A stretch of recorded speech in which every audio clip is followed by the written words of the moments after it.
ఇప్పుడు మనం చూస్తుంది లివింగ్ బ్రెయిన్ కోరల్. దాని పక్కనే డెడ్ బ్రెయిన్ కోరల్ కూడా ఉంది. దానిపైన సాఫ్ట్ టిష్యూ మొత్తం పోయి స్టోన్ లాగా అయిపోయింది.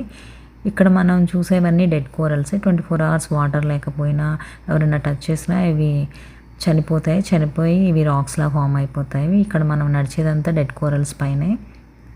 మెరైన్ లైఫ్ ఎవరికిష్టమో వాళ్ళు ఒకసారి విజిట్ చేస్తే స్కూబా లేకుండానే డిఫరెంట్ కైండ్స్ ఆఫ్ లివింగ్ కోరల్స్‌ని ఇక్కడ మీరు చూడొచ్చు.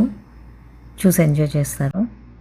And comfortable footwear and dehydrate అవ్వకుండా వాటర్ గానీ, జ్యూసెస్ కానీ తెచ్చుకోండి. ఫిష్‌కి ఫీడ్ చేయడానికి బిస్కెట్స్ అలా తీసుకురండి. ఫోటోగ్రఫీ ఎంజాయ్ చేయండి. Thank you.